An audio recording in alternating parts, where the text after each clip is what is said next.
I asked some folks on Twitter about this. It got some really interesting responses because it's sort of, what is a blue blood? How do we define this? And I would say, I think J-Hop probably has it right, where you can't include Oregon in that category because they don't have a national title. Like that feels like the bare minimum prerequisite. So Oregon has to win a national title to get into that club. But my other question is, like, how do we define that club? And once you get in, can you be kicked out? Because Nebraska was certainly a blue blood for a long, long time. Are they a blue blood now? Because I would argue that Nebraska hasn't been nationally relevant for quite some time. I'd say that, part of the Bo Pelini era, like when they played Texas in the 2009 Big 12 championship game, like that was a really good defense. It was a pretty non-functional offense. But that's the last time we've thought of them on that stage at that level. That was 15 years ago. So that's the question. The Crimson Card Yu-Gi-Oh! Blue Bloods win natties 2 or more in the last 2 decades. That's not many. Like, okay, 2 or more in the last 2 decades is Alabama, Ohio State, Florida, LSU. We can count you. I think we can count USC, Clemson. That's it. I don't think it's that recent either. Got some interesting responses on Twitter about this too. One from Tuska's Burner, which I thought was this is the best one I've seen in terms of kind of defining a blue blood and having maybe a rolling definition where you can kind of pluck people out, put people in. So 3+ generations of elite history, one of which has to be the last 2 generations. For example, Georgia Tech is no longer a blue blood. Notre Dame is on the cutting block. Notre Dame hasn't won a national title since the 80s. Notre Dame has been competitive, has been able to get in the college football playoff, got in the BCS championship game. But I think that's a very fair definition, which would leave Oregon out. And because Oregon is very much, now I would say Oregon is a couple generations good.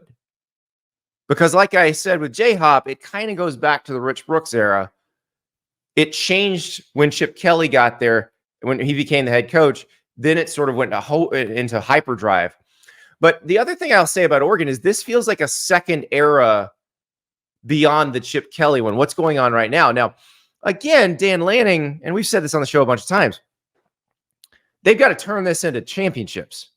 Like they had the best roster in the Pac-12 the past 2 years and didn't win the Pac-12. That's on them.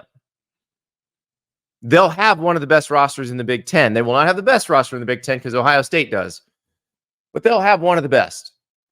So can you turn that into Big Ten championships or get into the college football playoff, win a national championship? Obviously, the national championship's the big one.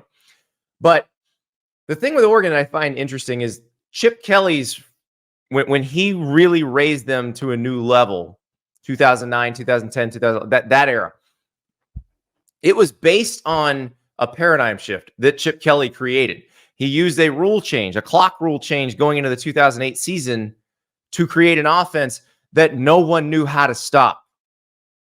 What's interesting about this is they rode that for a little while. Everybody figured that out.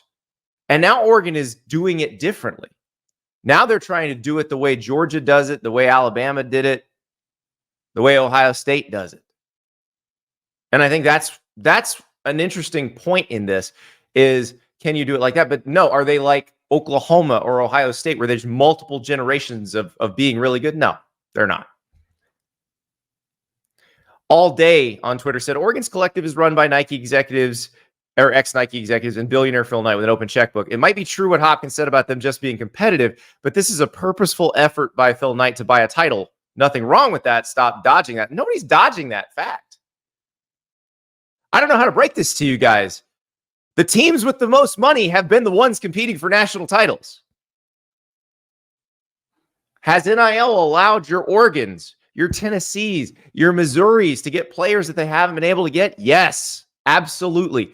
But wasn't everybody complaining about there are only being a few teams that could actually compete for titles? Isn't it a good thing if more can? Is that what we wanted? Willie says, got to be a rolling 20-year window of team accomplishments. I am glad you mentioned that, Willie, because I did some numbers crunching. Because I was curious about who the best teams have been this century. Who have the best programs been in this century? Because it's a very what have you done for me lately business. You know, the players that are being recruited were born in the 21st century. Don't really remember the early part of the 21st century either. So who's been the best? So I just did pure winning percentage. We use the real definition of a century. So we start in 2001. So 2001 through 2023, who's won the most? Well, the two that have won the most are the two you would expect. Ohio State's number one at 251 and 46. Alabama is number two at 249 and 61. So you had some Mike Shula years in there that have to be accounted for. But it's like what we always say, Ohio State's always good. There is no down period in Ohio State's history. They're always good. Alabama has had down periods, but has had periods of massive dominance. The Saban era, the Bear Bryant era. Number three is Oklahoma at 242 and 63. What do we say? Other than the mid to late 90s, Oklahoma has always been good. Always, always, always. This is why I say Oklahoma will be fine in the SEC, because Oklahoma is always good. Number four is Georgia. It's very interesting with Georgia because there were a lot of people who, unless Georgia won its first national title since 1980, until it broke through there, which it did in the 2021 season, people would not recognize Georgia as being a good program. But Georgia's been good the entire century. Mark Richt took over in 2001, and he was good but not quite good enough. And then Kirby Smart comes in and presses the gas pedal all the way down. LSU number five. Nick Saban getting to LSU in 2000, one of the most significant events in college football of the last 50 years, because he unlocked what LSU is and created the formula for winning in this century. And he won a national title there, and Les Miles won a national title there, and Ed Orgeron won a national title there, and Brian Kelly is certainly capable of winning a national title there. So, like, is LSU a blue blood? If you look at their history before this era, you'd say no. Because they've had good teams. They've had some good periods, but they don't have those sustained dominance periods going until you get to the 21st century. Number six is Clemson, 227 and 79. So you had the first few years, you had the Tommy Bowden era where they were okay, but not quite there. And then Dabo comes in, and we've talked about this. Clemson's had double-digit, until last year, Clemson had double-digit wins every year since 2011. It's wild. They've been wildly successful. Who's number 7 on that list? Why, it's the Oregon Ducks. So Oregon behind all of these programs. The only other one on this list so far that has not won a national title since 2001 is Oklahoma, which won one in 2000, which played for national titles in 2003, 2004, 2008. So very, very similar profiles here. The difference between Oregon and Oklahoma is Oklahoma has Bud Wilkinson and Barry Switzer in its history, and Oregon doesn't have that. So you're probably wondering where some of these other ones, like one that I think is interesting, or well, two, Florida State and Florida. Because if we go to Tuska's burner, which I think is a great definition of, multiple generations of dominance, some of it being in the most recent generation.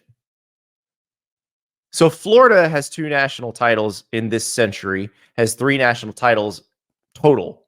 So 3 national titles in the past 28 years.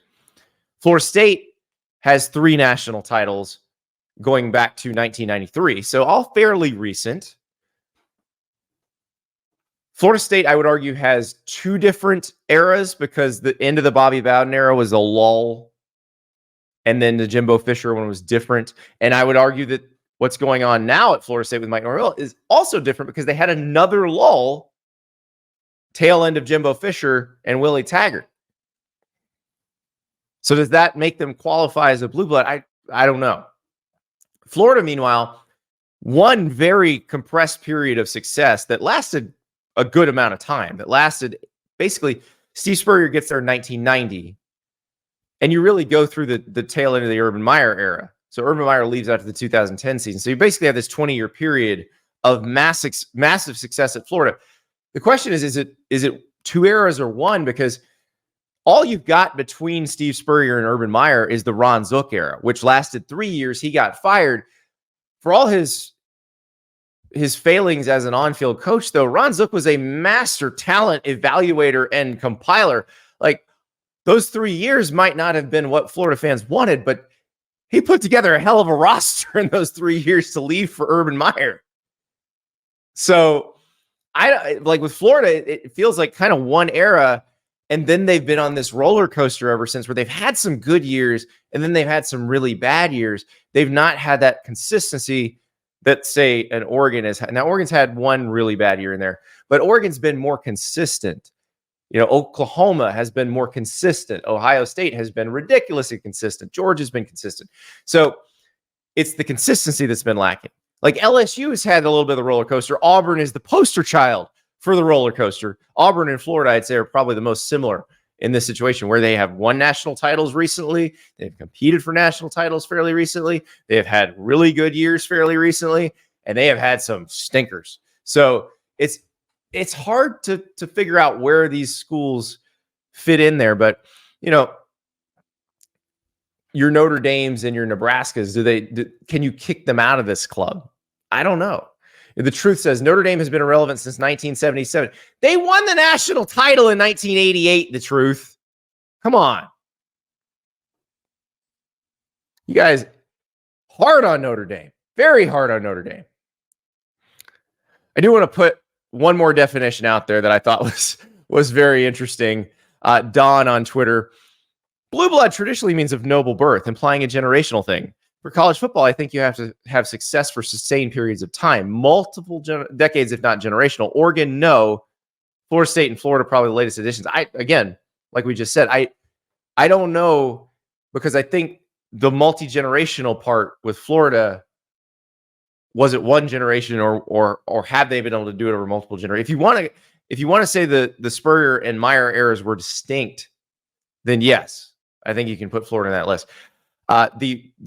The traditional, real definition of blue blood, it means of noble birth. It means you're a hemophiliac because you have a lot of incest and your family tree has more trunk than branches. That's what it means. That's why they call it that. But that's really where we're at. But I think it's a fascinating discussion, because I do think you have to consider recent success. I think you should be able to be kicked out of this club, but you probably should be able to get back in like USC, I'd say, was a blue blood for sure. And then the Pete Carroll era cemented it with that really, most recent era of dominance, because they were really good. I mean, going back through some of those early century records, USC was incredibly dominant the first part of the century. So if Lincoln Riley gets them really going, then absolutely, they're right back. We had a poll in the chat. Is Oregon a blue blood? 27% yes, 73% no. And again, I think you got to win that national title. I think the national title is the key there. So Oregon doing the things you're supposed to do to win that national title. It's just a matter of, can they break through? And we need to see it on the field. Dan Lanning is in year 3 as a head coach. We talked about that with Kirby Smart. Kirby Smart gets to the national title game in year 2 as a head coach, doesn't win it. And then the next few years, as he's trying to get back, you had people, oh, he'll never win it. But he was right there every single year and thought it was okay. He's going to break through if he keeps doing this. And he did. And he won 2 of them. Intelligent Savage. Maybe the definition of the blue blood has changed since we last thought on what is a true blue blood. I actually think that's a legitimate question, because I still think recent history matters. Recent history is, especially in an industry where you are feeding 17 and 18-year-olds in, and those are the ones that are going to decide whether you're good over the next few years. You have to be recently good. And then if you're not recently good, how do you jumpstart that? Like Oregon figured out how to jumpstart it. Clemson figured out how to jumpstart it and then kept it going. I think that's the trick. And I think there's a few schools try, like Texas, I think, has gotten it jumpstarted again.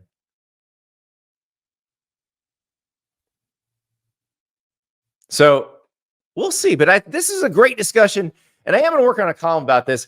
We'll see if I can come up with a definite, like a good, true definition of what we're going to call a college football blue blood, and make a list of who the college football blue bloods are, and then who's just ready to jump on that list if they have a little more success. And like Oregon, I think we can safely say they're going to fall just outside. And if they win a national title, then we probably put them on that list.